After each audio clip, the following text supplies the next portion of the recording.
I'm wearing my different hat tonight. This is the field that I've been in for the last 25 years, is counterterrorism. As many of you know, I've written 6 books on preparing for biological terrorism and explosive terrorism and cyber terrorism. I started the National Terrorism Preparedness Institute at St. Pete College, and I was also the founder for the Center for Biological Terrorism Response at the University of South Florida, where I used to be a professor. The University of South Florida had a program where we were teaching students in Venezuela, and this was close to when Chavez was coming into power, so I got to see a little bit of freedom in Venezuela, and then over the next 10 years we saw how Chavez destroyed the country.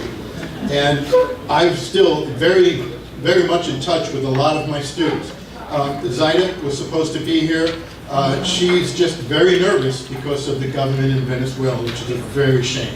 She came over to my house about 2 weeks ago, and I was helping her develop the speech, and I could see it in her face. She was petrified to come up to talk to us about what's going on in Venezuela. I also have a student who's been sending me, I have a ton of videos here of what's going on in Venezuela, and just indulge me for a few seconds. She sends voice messages. Play with the word.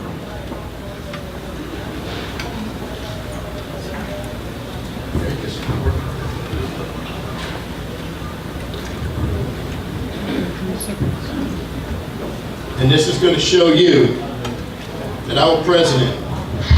Remember I mentioned to you I had a student that whenever he needed anything that we couldn't get here, he would go across the border to Colombia and bring back coffee, toothpaste, whatever I could need and afford to. He came back from Colombia yesterday, and he said that while he was on the border, returning from Colombia, he turned in his passport. He said there were 3 very big military-looking men because of the haircut and the body build. And he said people were commenting as to what kind of food they had when they were children, because these men looked so solid. And he noticed that they were from your country, and they had their passports, so like in cases where you couldn't just plain sight see where the passport was from. At one point he spoke to one of them, I don't know what they were asking about or so, and he asked her, he spoke to them in his broken English, and the person just looked at him and didn't answer. Gives me the impression that they're probably sneaking into the country. He said, teacher, they were definitely from your country, and they were definitely in the line of Marines or something like that. So something must be going on. They must be coming in by different borders, which is what we would really be happy about. So well, let's hope it's so. Bye-bye. Thank you, Donald Trump. It looks like we're going to have democracy in Venezuela. And I'm going to change a little bit I'm going to go into my professor mode. And I've been to 48 countries in the last 20 years. I've been in the Middle East numerous times. I've been on the Turkey-Syria border working some humanitarian operations. I've been to China 5 times. Ecuador, which is starting to go with a little bit of communism. And one of the things that socialism promises us, and also communism, they tell us that there's a utopia, and the government is going to be providing for us. People don't realize in the last 10 years, excluding the last 2, that we started to see this under the Obama administration. We started to see what was going on in socialism and the grip. So one of the things that we started looking at was, and I'm an analyst, so I start analyzing things, and obviously I don't have a life, so that's why I do this stuff. But one of the things is school lunches. Everybody talked about when Michelle Obama took over school lunches. That's control of food. And if you look what's going on in some of these countries, that's how the government rules it. You have, they're controlling your intake of calories. Because if you know any teachers, they were saying that these poor kids are starving now. And the same, thrown it away also, and the same calorie intake was for a 50-pound 9th grader compared to a linebacker who's a senior in high school. They just couldn't do it anymore. I knew teachers that were giving cookies just to help some of the kids get some calories into them. Some of the other things is urbanization. Remember how we started to urbanize everything? The rails, transportation.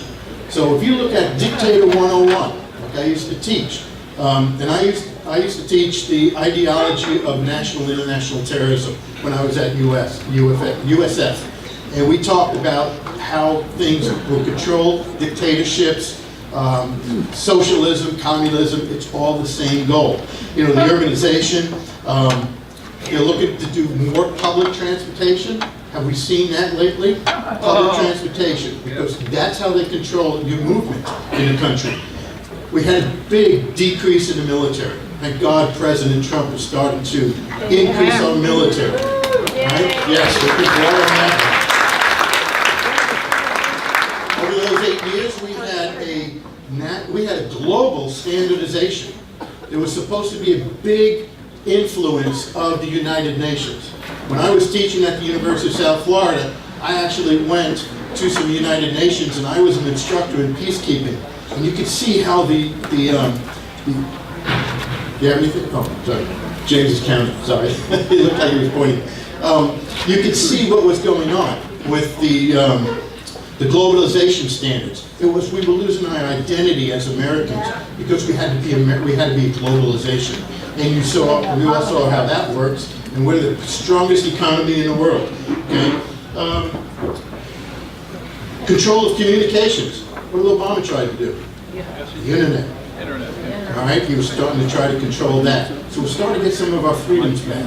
And this is all with the ideology of the new globalization, the new world order, that we have to really be careful about. Restricting speech. Have we had our speech restricted recently? Political correctness.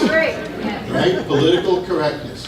Now, you're being punished for your ideology, sorry, and your thoughts.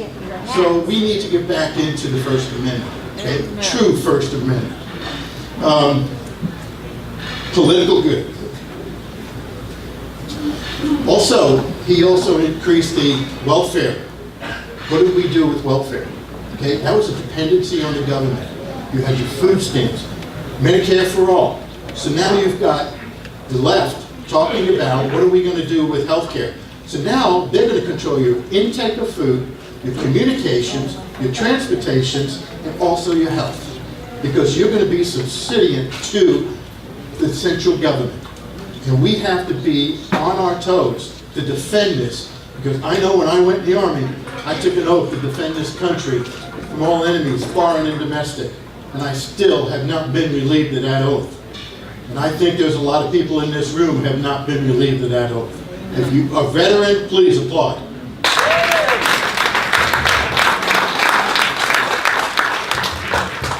Basically, in closing, got a little quote here. There is no room for life, liberty, and the pursuit of happiness, except for the ones administrating the promise of utopia. We have to be on the guard, because there is no utopia.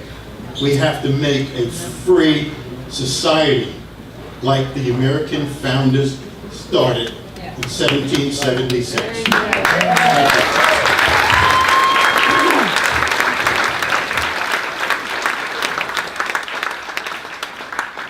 Anybody have questions? Like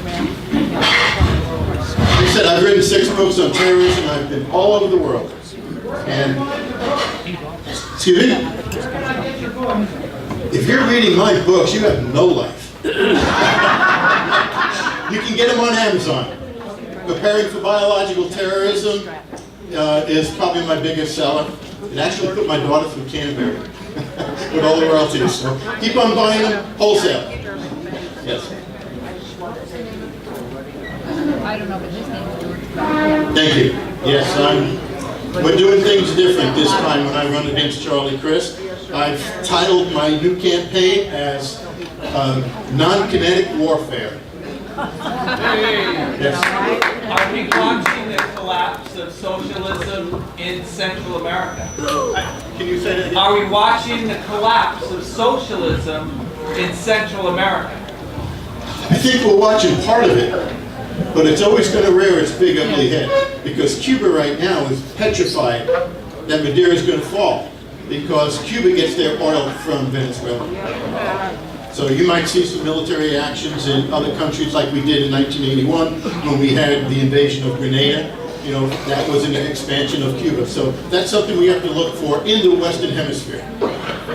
Yes, sir. Do we know the percentage of terrorists that are slipping through the southern border last year, say? If you know that number, please let me know, because I don't think we can identify it. I think they just sent, the Mexican government just sent 30 MS-13 people back to their home country in El Salvador. Yes.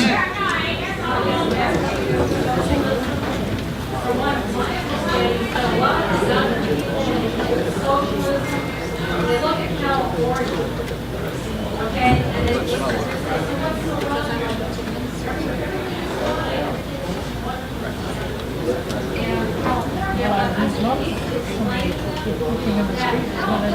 getting our federal taxpayer dollars. If they were end up with a debt running up, they could get out of Venezuela. Despite all the wealth that they have. You're exactly right. They could become a Venezuela. Look what's going on in California.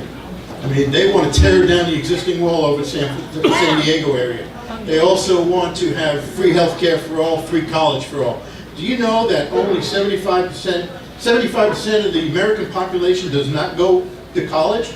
However, the socialists want us to fund 25% of people going to college, because we need welders, we need plumbers, we need people to dig the ditches and pick up the trash.